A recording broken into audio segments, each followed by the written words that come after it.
क्या होगी? सत्ता जाएगी, पावर जाएगी, मंत्री पद जाएंगे हमारे लोगों के। और क्या हो सकता है राजनीति में? आप ईडी सीबीआई को हमारे पीछे लगाएंगे, वो हमको जेल में डालेंगे, उससे आगे क्या हो सकता है? आप हमको गोली मारेंगे, और क्या हो सकता है? हम इस सब में से गुजर चुके हैं और हमको किसी का डर नहीं है। जाइए बीजेपी में, अब मर्ज होइए बीजेपी में। हमारी पार्टी है शिवसेना। इतना कह सकते हैं कि किसी शायर ने अच्छा कहा था कि अखलाक का जलता हुआ घर देख रहा हूँ, देखा नहीं जाता मगर देख रहा हूँ। मगर ये महार विकास अघाड़ी का इंटरनल प्रॉब्लम है, हमारे को उससे लेना देना नहीं है, हम उसके प्रिवी नहीं है। महाराष्ट्र पर जो तमाशा हो रहा है हम देख रहे हैं, कीनली वॉच कर रहे हैं, हमको उससे क्या करना है।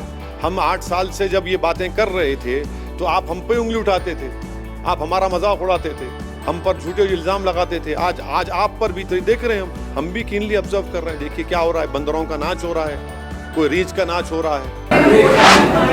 देखिए, पिछले दो इलेक्शंस 15 दिन के वक्फे के बीच में हुए हैं। एक तो राज्यसभा का इलेक्शंस और विधान परिषद के इलेक्शंस, दोनों के अंदर जिस तरह से चौंकाने वाले नतीजे भारतीय जनता पार्टी ने वहां पर लेकर आई, तो उनके यकीनन हौसले बुलंद है। और जब हौसले बुलंद है और साथ में एजेंसीज पूरी आपके पीछे खड़ी हुई है, साम दाम दंड का पूरा इस्तेमाल अगर आप कर सकते हैं, पैसों का पूरा इस्तेमाल अगर आप कर सकते हैं, तो कोई चौंकाने वाली बात नहीं रहेगी। अगर ये उथल पुथल जो महाराष्ट्र के अंदर करने की, जो ये नतीजे आने के 24 घंटे का भी इंतज़ार ना करते हुए जो भी हंगामा चल रहा है, उससे महाराष्ट्र की जनता कोई बहुत ज़्यादा हैरान है ऐसा नहीं है, ये एक्सपेक्टेड था। देखिए, एक बात इससे साफ साबित होती है कि भले ही ये 3 पहियों का रिक्शा चला रहे हैं इनकी सरकार, शिवसेना, कांग्रेस और राष्ट्रवादी, लेकिन इनका आपस के अंदर ही इतने डिफरेंसेस है। आप अगर बैठेंगे तो आपको पता चलेगा कि एनसीपी वाला शिवसेना को गालियां दे रहा है, शिवसेना वाला कांग्रेस के ऊपर कुछ नुक्ताचीनी कर रहा है।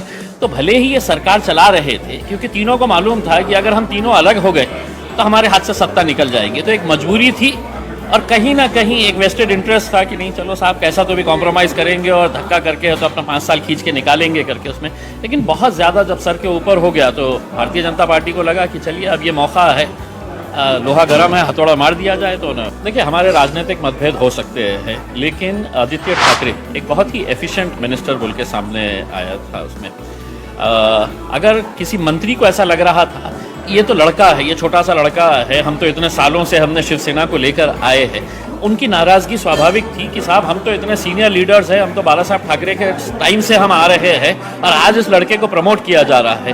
तो मैं ये कहूँगा कि ठीक है, आदित्य ठाकरे जूनियर हो सकता है, लेकिन एफिशिएंट नहीं है, ये टैलेंटेड नहीं है, ये कहना थोड़ा सा गलत तो होगा उसमें। और ये कहने की हम हिम्मत रख रहे हैं ये जानते हुए कि शिवसेना के साथ हमारा कोई गठबंधन नहीं है, हमारे राजनीतिक वैचारिक मतभेद है, लेकिन जो सही है तो सही है। M top banquet hall. मजीद जानकारी के लिए स्क्रीन पर दिए गए नंबर पर राब्ता कर सकते हैं।